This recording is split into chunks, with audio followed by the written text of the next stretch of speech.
فکرہ غور طلب ہے، میں نہیں جاتا تو نبی کے دین کی آن جاتی ہے، تمہارا دین جاتا ہے، میری غیرت ایمان جاتی ہے۔ ان فکروں کو جو انہوں نے اپنے دوستوں سے، اپنے کمپینین سے، جو آپ کے ساتھ محبت کر کے کہہ رہے تھے کہ ہمیں آپ کی جان پیاری ہے، تو آپ نے اپنی جان پہ کس کو ترجیح دیا؟ میسج یہی شروع ہو جاتا ہے کہ آپ نے اپنی جان پہ کس کو ترجیح دیا؟ نبی کے دین کو ترجیح دیا۔ ہماری میراث کیا ہے؟ دین اسلام، قرآن پاک کن کی بدولت حاصل ہوا؟ میں کیوں نہ کربلا کے واقعے کو بیان کروں؟ جو وارث ہیں ساقی کوثر کے، جو وارث ہیں حوض کوثر کے، جو بیٹے ہیں ساقی کوثر کے، اور وہ نانا کے دین کو بچانے کی خاطر کہتے ہیں میں کیوں نہ جاؤں، میں نہیں جاتا تو میرے نبی کا دین جاتا ہے، میری غیرت ایمان جاتی ہے۔ تو ہمارے دین کے محافظ ہیں، دین اسلام کے اور قرآن کے محافظ نے یہ فکریں ادا کی۔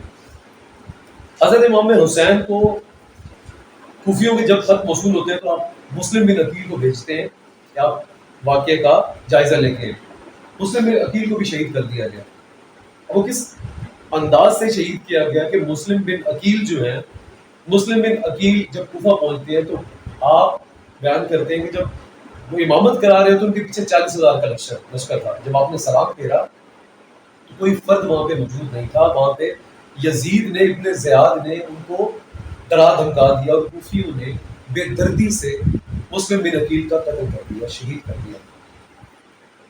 بڑا دردناک منظر آپ کو پیش کیا جاتا ہے، آپ تک بیان کیا جاتا ہے۔ وہ منظر بھی دیکھا ہے، جب آپ کو یہ بیان کیا جاتا ہے تو آپ نے کہا کہ مجھے پھر بھی آگے بڑھنا ہے۔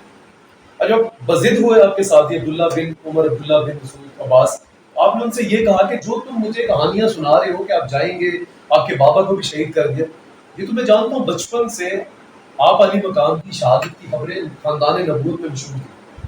خاندان نبوت میں بتا دیا گیا تھا کہ نبی کے اس نواسے نے، اس لال نے کن مصائب اور آزمائش سے گزر کے جام شہادت نوش کرنا، کیونکہ حضرت جبرائیل علیہ السلام نبی محمد صلی اللہ علیہ وسلم کو کربلا کی مٹی دے کر گئے تھے۔ مسلمہ سے مروی ہے کہ وہ مٹی آپ صلی اللہ علیہ وسلم نے ان کو عطا کی اور کہا کہ جب یہ مٹی خون میں کنورٹ ہو جائے تو سمجھ جانا کہ میرا نواسا جو ہے کربلا میں جزید، کہ اس وقت بدبخت ناپاک عزائم کی وجہ سے شہید ہو گئے۔ حضرت عبداللہ بن عباس نے خواب دیکھا کہ حضرت وسلم کے بال بکھرے ہوئے ہیں اور آپ جو ہے نا بڑی کپکپی کے عالم میں جو ہے نا وہ کربلا کی مٹی اکٹھی کر، آپ نے دریافت کیا کہ محمد وسلم یہ کیا واقعہ ہے؟ تو آپ نے کہا کہ حسین اور ان کے ساتھی کربلا میں شہید ہو گئے، اور میں خود رحمت اللہ عالمین اس کربلا کی مٹی کو، ٹکڑوں کو چننے اور خون کو چننے کے لیے ہوں، اور میں اس لیے چن رہا ہوں کہ میں قیامت، بروز قیامت ان کا وکیل بن کے سامنے ہوں گا۔ میں اللہ تعالیٰ سے سوال کروں گا، وکیل کون بنیں گے؟ اہل بیت نواسے رسول کے وکیل صرف میرے رحمت اللہ عالمین آپ سب، ہم سب کے نبی مہربان بنیں گے کہ جس بے دردی کے ساتھ ان کو شہید کیا گیا۔ میں یہ اس لیے چنا ہوں کہ آپ کی حالت بیان کی حضرت عبداللہ بن عباس نے کہ آپ کے بال بکھرے ہوئے، کب کبھی آپ پہ تاری ہے، اور آپ کربلا کے ان ٹکڑوں کو چن رہے ہیں، ان شہیدوں کے ٹکڑوں کو چن رہے ہیں، اس خون کو اکٹھا کر رہے ہیں کہ میں یہ حقائق اکٹھے کر کے یہ پیش کروں گا اللہ تعالیٰ کے حضور کہ یہ میری نسل کے ساتھ کیا گیا۔ اس نفوس قدسیہ کے ساتھ یہ کیا جا رہا ہے، اور یہاں مسلمانوں کو اس تاریخی اصلی، اس دردناک واقعے کی طرف بیان کرنے سے بھی منع کر دیا جاتا ہے۔ ہم اس واقعے سے کیوں نہ سبق حاصل کریں کہ جو قربانیاں دے کر آج ہم تک یہ دین پہنچایا گیا۔ یہ جو لٹریچر، یہ جو ہولی بک ہمارے ہاتھوں میں اتنی فریلی گھوم رہی ہے، یہ کچھ قربانیوں سے آئی ہے، اور وہ عظیم قربانیوں کی وجہ سے ہم پہ حاصل، ہمارے ہاتھوں تک پہنچی ہے۔ وہ قربانیاں رائے گا ہم نہ جانے گا، ہم سے سبق حاصل کریں۔ آپ علی مقام سے جب دوستوں نے کہا آپ کوفہ مت جائیے، آپ پھر بھی آگے بڑھے، اور 7 محرم کا قیامت زن ہوئے وہاں پہ کوفہ میں۔ اب ان بدبختوں نے جہاں فرات کی نہر بہ رہی ہے، آپ کے اوپر پانی بند کر دیا، آپ پہ پانی بند کر دیا، اور ان 72 لوگوں میں 6 ماہ کا علی اصغر بھی تھا۔ ہم سب کو اپنی اولاد کے ساتھ کس قدر انس ہوتا ہے، یہاں پہ بہت سے حضرات بیٹھے ہوں گے جن کی اولاد بھی ہے، کس قدر آپ لوگ اپنی اولاد سے انس رکھتے ہیں، آپ بہتر جانتے ہیں کہ 7 محرم الحرام کو پانی بند کر دیا جاتا ہے۔ چھوٹی سی مثال دیتا ہوں کہ ہم میں سے کوئی بھی شخص جب ماہ رمضان کا روزہ رکھتا ہے تو 12 سے 14 گھنٹے کا روزہ ہوتا ہے، جب افطار کا وقت آتا ہے تو ہماری حالت کی طبیعت نڈال ہو جاتی ہے، ہم حکم الہی کا انتظار کر رہے ہوتے ہیں، طبیعت ہماری نڈال ہو جاتی ہے، ایک فیکٹ ہے کہ انسانی جسم نڈال ہو جاتا ہے، لیکن اس سے پہلے آپ ایک اچھی سحری کا اہتمام بھی کر چکے ہوتے ہیں۔ جب افطار کا وقت آتا ہے تو آپ نڈال ہو چکے تھے، آپ کے لب خشک ہو چکے ہوتے ہیں، آپ کے جسم میں اتنی طاقت نہیں بچی کہ آپ مزید کوئی کام کر سکیں. آپ حکم الہی کا انتظار کرتے ہیں کہ اب حکم الہی ہو، مغرب کی اذان ہو، سائرن بجے اور آپ افطاری کریں اور کھائیں پیئیں. تو 3 دن نبی کے نواسوں کو، ان سیدات کو، نفوس قدسیہ کو پیاسا، بھوکا پیاسا رکھا گیا. تاریخ لکھتی ہے کہ جب بی بی سکینہ، سیدہ سکینہ سے اپنے بھائی ننھے علی اصغر کا نہیں دیکھا گیا بلبلانا یا رونا، میں لفظوں کا چناؤ کرتے ہوئے اللہ تعالیٰ سے معذرت چاہوں گا اگر میرے لفظوں کے چناؤ میں کوئی گستاخی ہو جائے، کیونکہ میں نہیں سمجھ سکتا کہ رہتی دنیا تک، قیامت تک، کوئی مورخ، کوئی راوی اس دردناک واقعے کو لکھنے کا صحیح حق ادا کر پائے گا.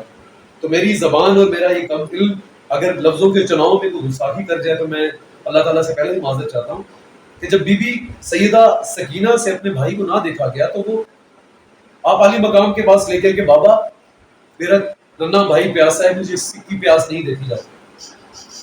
تو آپ علی مقام اس ننھی جان کو 6 ماہ کے لیے اصغر کو اٹھا کر اس بدبخت کے جب سامنے لے کے جاتے ہیں، راوی لکھتے ہیں کہ جب فرات کی نہر سے ہاتھ سے چلو کر کے پانی پلانا چاہتے ہیں اور ان کی طرف دیکھتے ہیں تو وہاں یزیدی لشکر میں ایک بدبخت نے جو تیر آپ کے گلے کی طرف چھوڑا. اب یہ آزمائش کی گھڑی امام علی مقام کے لیے یہ ہے کہ جو تیر چھوڑا گیا تھا وہ عام تیر نہیں تھا، وہ 2 شاخہ تیر تھا جو جانوروں کو شکار کرنے کے لیے استعمال کیا جاتا تھا. اس ننھے علی اصغر کی حلق کو پار کرتا ہوا نکل گیا اور خون کا ایک فوارہ نکلتا. اب یہ امام علی مقام کی آزمائش کا وہ سخت ترین لمحہ تھا. آپ نے وہ اپنے ہتھیلی میں ان کا خون جمع کیا اور آسمان کی طرف اچھالتے ہوئے اللہ تعالیٰ سے سوال کیا کہ اللہ تعالیٰ تو میری اس قربانی پہ اگر اس طرح سے راضی ہے تو راضی ہو جا حسین، اس پہ امنا صدقہ کرتا ہے، اللہ میری اس قربانی سے بھی راضی ہو جاؤ.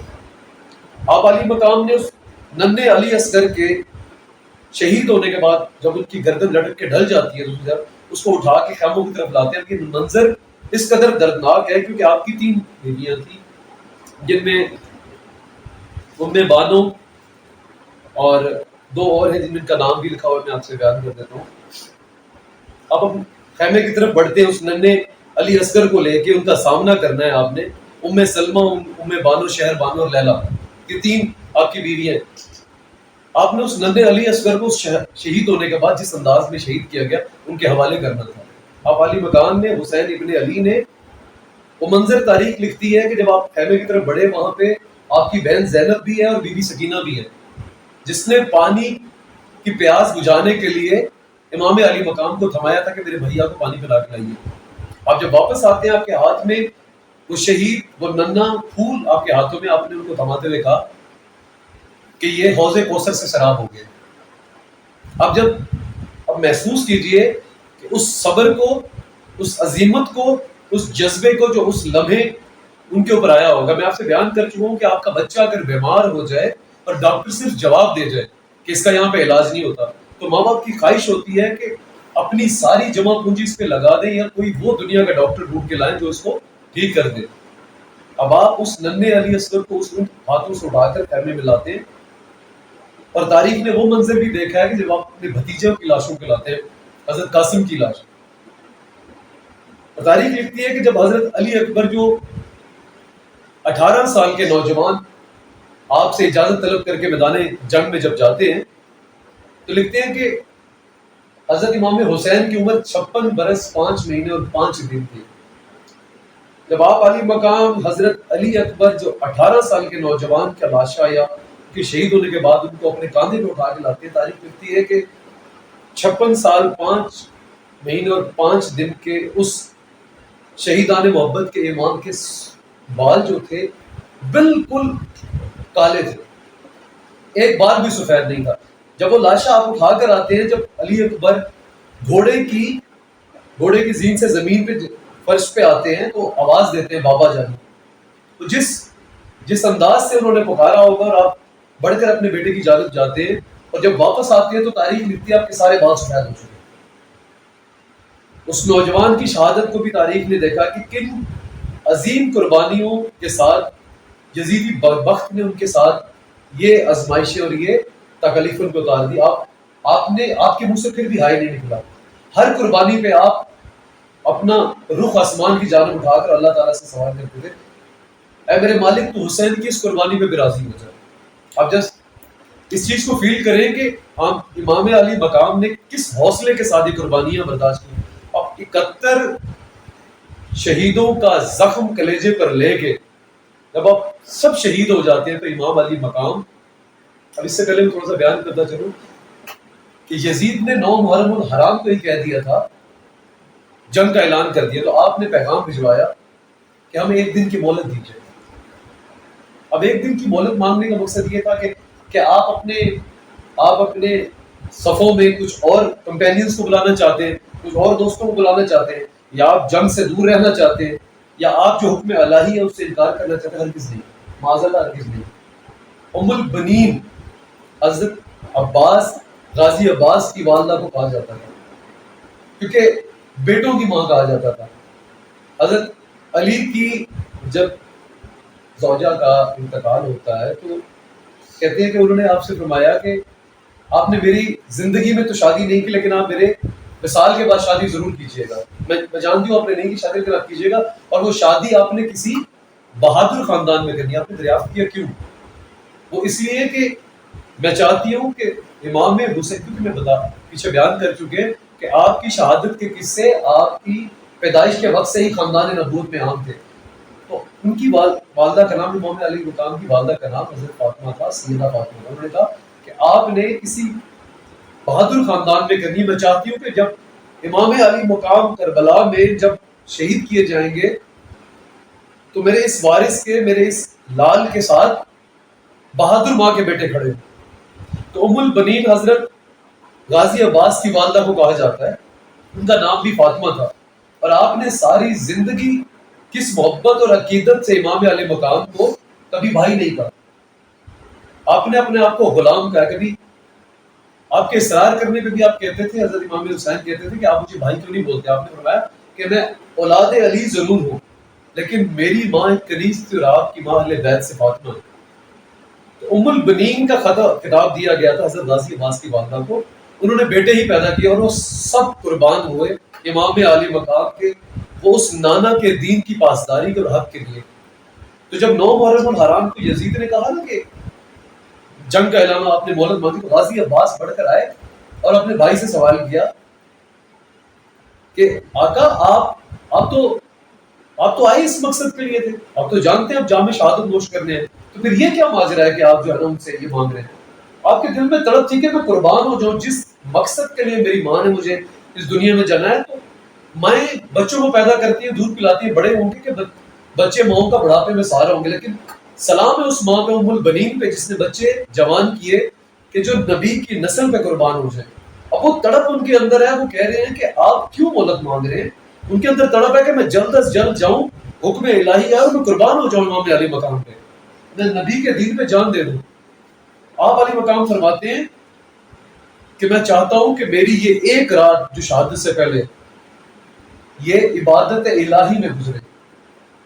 سامعین کرام, عزیز دوستو, یہاں پہ واقعہ ہمیں جس نہج پہ لا رہا ہے کہ عظیمت کی مثال کے ساتھ ساتھ جو ہمیں میسج دیا جا رہا ہے کہ یہ جانتے ہوئے کہ دشمن آپ کی جان کا اوپر حاوی ہو چکا ہے اور وہ جان لے کر چھوڑے گا, اس وقت بھی نہ قضا ہو رہی ہے آپ کی فرض, نہ خطا ہو رہی ہے آپ کی تہجد, اور مانگا جا رہا ہے مہلت عبادت کرنے کے لیے کہ میری آخری رات شہادت سے پہلے عبادت میں رکھی جائے.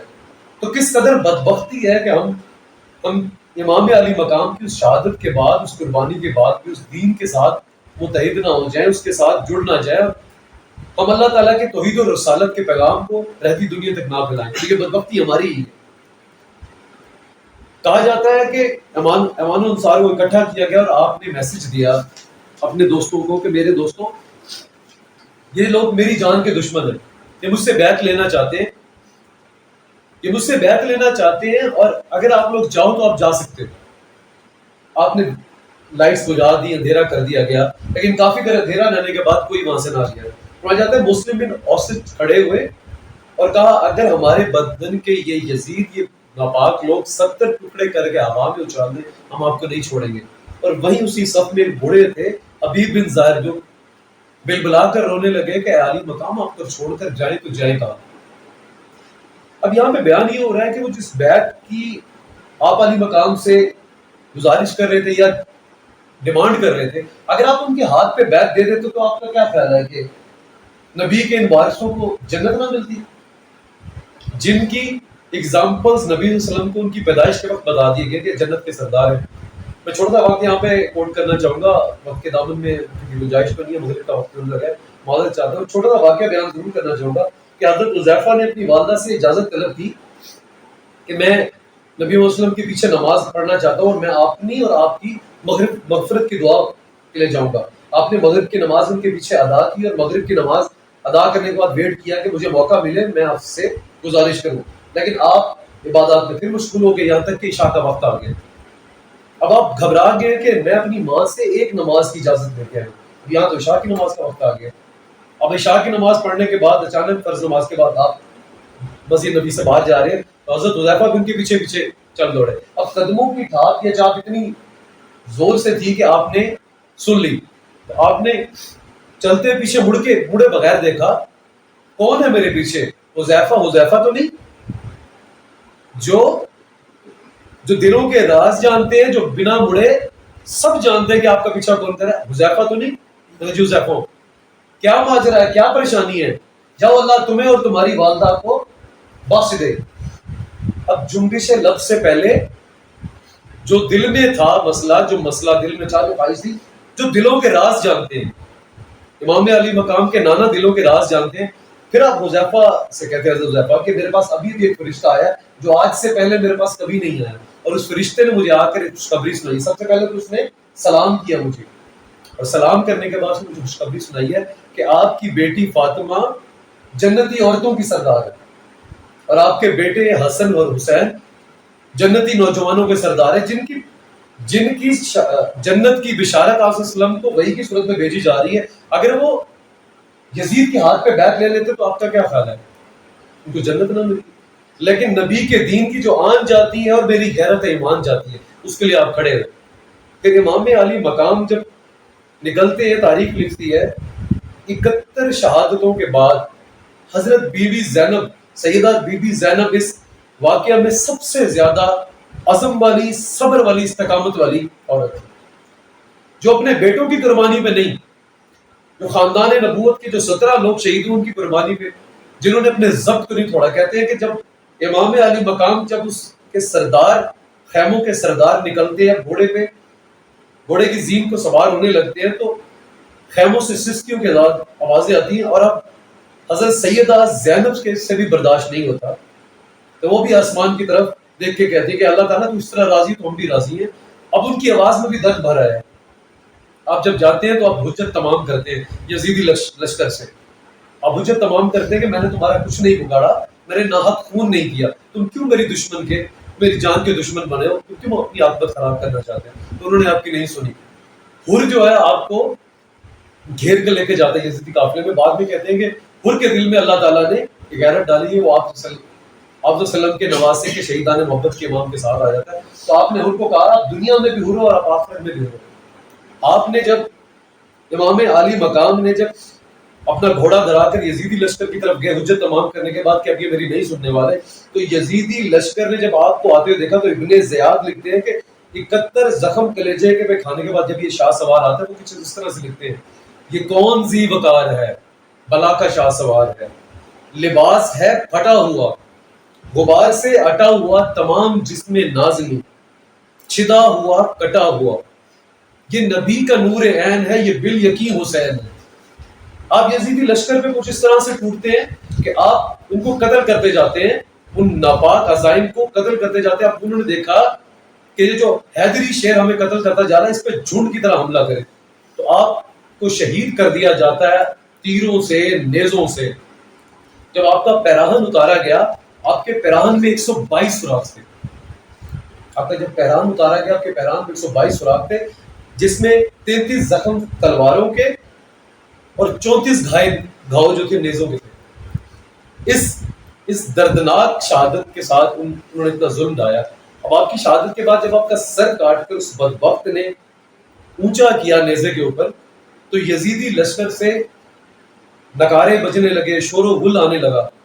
اب وہ یزیدی لشکر جو ہے نا کامیابی کے دھاڑنے لگا کہ حسینی ہار گئے اور یزیدی جیت گئے، اسی یزیدی لشکر سے ایک آواز بلند ہوتی ہے، یہ کیسا سر ہے، یہ کیسا سر ہے جو کٹ کر بھی سر بلند ہے.